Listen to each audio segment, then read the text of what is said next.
মৃত্যুৰ পিছত যমৰজাৰ জগত আৰু যমলোকত থকা বৈতৰণী নদী কি, য'ত পাৰ হোৱাটো মৃতকৰ আত্মাবোৰৰ বাবে অতি কষ্টকৰ বুলি গৰুড় পুৰাণত কোৱা হৈছে। গৰুড় পুৰাণত কোৱা হৈছে যে এই যমলোকত থকা বৈতৰণী নদী পাপীসকলৰ বাবে ভয়ংকৰ অত্যাচাৰৰ স্থান বুলি। যিসকল লোকে পৃথিৱীত বেয়া কাম কৰে আৰু অধৰ্ম কৰে, তেওঁলোকৰ মৃত্যুৰ পিছত যমদূতসকলে এই বৈতৰণী নদীত ঠেলা মাৰি পেলাই দিয়ে। নমস্কাৰ বন্ধু বান্ধৱীসকল, আহক আজি এই বৈতৰণী নদীৰ ৰহস্যৰ কথা জানো। বন্ধু বান্ধৱীসকল, মৃত্যুৰ পিছত যমৰজাৰ জগতখন কেনেকুৱা হয় আৰু যমলোকৰ বৈতৰণী নদী পাৰ হোৱাটো কিয় ইমান কষ্টকৰ আৰু বেদনাদায়ক হৈ পৰে জীৱ আত্মাবোৰৰ। বন্ধু বান্ধৱীসকল, এই বৈতৰণী নদীত সঁচাকৈয়ে উতলা পানী, তেজ আৰু হিংস্ৰ প্ৰাণীৰে ভৰপূৰ নেকি? বন্ধু বান্ধৱীসকল, আপোনালোকক যদি এই সকলোবোৰ প্ৰশ্নৰ উত্তৰ লাগে, তেনেহ'লে আজিৰ এই ভিডিঅ'টো স্কিপ নকৰাকৈ সুন্দৰকৈ শুনিব বুলি আশা ৰাখিলোঁ। তেনেহ'লে আহক ভিডিঅ'টো আৰম্ভ কৰোঁ। এই পৃথিৱীত যিয়ে জন্ম লৈছে, সেই প্ৰতিজন লোকৰে এদিন নহয় এদিন মৃত্যু হ'বই। কিন্তু মৃত্যুৰ পিছত যাত্ৰা শেষ নহয়। ইয়াৰ পিছত আত্মাই নিজৰ কৰ্ম অনুযায়ী নৰক, স্বৰ্গ বা মোক্ষ লাভ কৰে।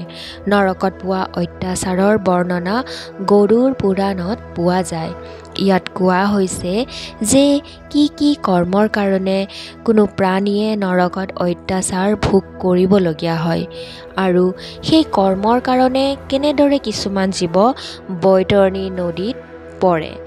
এই নদী যমলোকৰ পথত আহে, যাক শাস্ত্ৰত অতি ভয়ংকৰ আৰু বেদনাদায়ক বুলি বৰ্ণনা কৰা হৈছে। এই বৈতৰণী পাপীসকলে নিজৰ বেয়া কামৰ শাস্তি পায় আৰু বহু ধৰণৰ অত্যাচাৰ সহ্য কৰিবলগীয়া হয়। এবাৰ গৰুড় পক্ষীয়ে ভগৱান বিষ্ণুক সুধিছিল যে কাৰ পাপৰ বাবে মানুহ বৈতৰণী নদীত পৰে। তাৰ পাছত প্ৰভুৱে বুজাই দিলে যে যিসকলে ভাল কামৰ পৰা আঁতৰি থাকে আৰু সদায় পাপ কামত লিপ্ত হয়, তেওঁলোকে এটাৰ পিছত এটাকৈ দুখ, কষ্ট আৰু এটাৰ পিছত এটাকৈ ভয় খাবলগীয়া হয়। পাপী আত্মাবোৰক দক্ষিণ দুৱাৰৰ পথেৰে লৈ যোৱা হয়। এই পথৰ মাজত বৈতৰণী নদী অৱস্থিত, য'ত পাপী আত্মাবোৰ তালৈকে যাবলগীয়া হয়। পৃথিৱীত ব্ৰাহ্মণক হত্যা কৰা, সুৰা সেৱন কৰা, শিশু হত্যা কৰা, গৰু বধ কৰা, নাৰী হত্যা কৰা, গৰ্ভপাত কৰা আৰু কোনোবা লোকৰ পৰা যদি ধন লৈ পৰিশোধ নকৰে, লগতে ব্ৰাহ্মণ বা দুখীয়া দৰিদ্ৰক দান দক্ষিণাও নকৰে, সেইসকল লোকেই বৈতৰণী নদীত পৰে। আৰু গৰুড় পুৰাণত কোৱা হৈছে যে বিশ্বাসঘাতকতা কৰা লোক, কাৰোবাক বিষ দিয়া লোক, গুণীৰ প্ৰতি ঈৰ্ষা কৰা লোক আৰু যিয়ে নিজৰ গুণৰ প্ৰশংসা নকৰে। গৰুড় পুৰাণত ইয়াকো কৈছে যে কিছুমান লোক থাকে যিয়ে ডাঙৰ সৰু বা দুখীয়াই হওক, দৰিদ্ৰ লোকেই হওক সন্মান নকৰে, কুসংগৰ পৰা সদায় আঁতৰি থাকে, তীৰ্থস্থানক অপমান কৰে, ভদ্ৰলোক, গুৰু আৰু দেৱতাক অপমান কৰা, পুৰাণ, বেদ, ন্যায় আৰু বেদান্তক কুলসিত কৰা, যিসকলে দোষী মানুহক দেখি সুখী অনুভৱ কৰে। গৰুড় পুৰাণৰ মতে যিসকল লোকে প্ৰতিশ্ৰুতি দিয়াৰ পিছত প্ৰকৃত অৰ্থত ব্ৰাহ্মণক দান নিদিয়ে, যিসকলে আনক দান দিয়াত বাধা দিয়ে, আৰু কিছুমান এনে লোক থাকে যে শুভ কাম কৰিব ওলালে ব্যাঘাত জন্মাই ভাল পায়, আৰু এনে কিছুমান লোকো দেখা যায় যিয়ে নিজৰ স্বাৰ্থৰ কাৰণত জীৱ জন্তুৰ ক্ষতি কৰিও খুব ভাল পায়। যিসকলে শাস্ত্ৰক বিশ্বাস নকৰে, যিসকলে নাৰীক অপহৰণ কৰে আৰু যিসকলে কন্যাৰ সৈতে যৌন সম্পৰ্ক স্থাপনৰ ইচ্ছা কৰে তেনে লোকে বৈতৰণী নদীত পৰে। বাটত সকলো অত্যাচাৰৰ সন্মুখীন হোৱাৰ পিছতো যমৰ ৰাজপ্ৰসাদত উপস্থিত হয় আৰু যমৰ নিৰ্দেশত দূত আহি পাপীসকলক আকৌ এবাৰ বৈতৰণীত ঠেলি দিয়ে। ভগৱানে বুজাইছে যে বৈতৰণী নদী সকলো প্ৰধান দুখ নৰকৰ ভিতৰত আটাইতকৈ বেদনাদায়ক স্থান।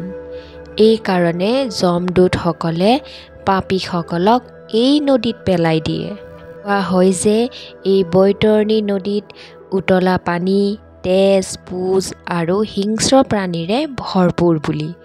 ধৰ্মীয় গ্ৰন্থ আৰু গৰুড় পুৰাণৰ মতে ধাৰ্মিক লোকে বৈতৰণী নদীৰ পানীক অমৃত বুলি ভাবে, আনহাতে পাপীসকলে এই নদীখন তেজেৰে ভৰাহে দেখে।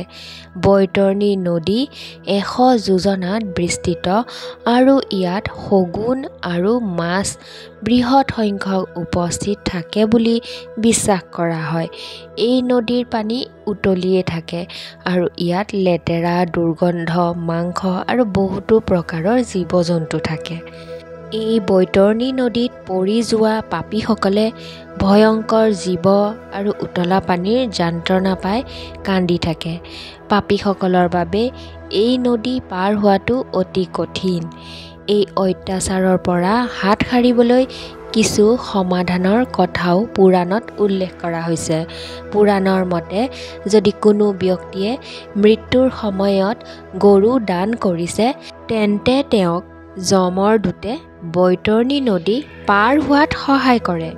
কোৱা হয় যে যেতিয়া এই নদীৰ পাৰলৈ জীৱৰ আত্মাবোৰে কষ্ট কৰি সাঁতুৰি নাদুৰি পাৰলৈ যায় তেতিয়াই সেই ঠাইত উপস্থিত হৈ এটা গৰুৱে সোধে যে তোমাৰ যদি কিবা গুণ আছে তেনেহ'লে মোক কোৱা, নতুবা যিসকল লোকে এটা গৰু দান কৰিছে তেওঁলোকেহে এই গৰুৰ ঠেং ধৰি নিপুণভাৱে এই বিপদজনক বৈতৰণী নদী পাৰ হ'বলৈ পাৰিব। বন্ধু-বান্ধৱীসকল, এয়াই আছিল বৈতৰণী নদীৰ ৰহস্য, য'ত পাপী জীৱ বা আত্মাবোৰে মৃত্যুৰ দূতৰ ক্ৰোধ ভোগ কৰিবলগীয়া হয়। এইকাৰণে কোৱা হয় যে যমলোকৰ এই বৈতৰণী নদী আটাইতকৈ বেদনাদায়ক বুলি। গতিকে বন্ধু-বান্ধৱীসকল, সদায় বেয়া কামৰ পৰা আঁতৰি থাকিব আৰু সদায় ভাল কৰ্ম কৰি যাবলৈ চেষ্টা কৰিব, যাতে মৃত্যুৰ পিছত আমি সকলোবোৰে এটা ভাল স্থান পাওঁ। আজিৰ ভিডিঅ'টো ইমানখিনিয়ে আছিল। ভিডিঅ'টো যদি আপোনালোকৰ ভাল লাগিছে তেনেহ'লে কমেণ্টত মতামত জনাব আৰু মোৰ এই চেনেলটোলৈ যদি নতুনকৈ আহিছে তেনেহ'লে চেনেলটো ছাবস্ক্ৰাইব কৰি ৰাখিব আৰু ভিডিঅ'টো যিমান পাৰে লগ বন্ধুৰ মাজত শ্বেয়াৰ কৰিবলৈ নাপাহৰিব। সকলোৱে ভালে কুশলে ৰাখক, তাৰে কামনাৰে আজিৰ ভিডিঅ'টো ইমানখিনিতেই সামৰণি মাৰিলোঁ। জয় শ্ৰীকৃষ্ণ।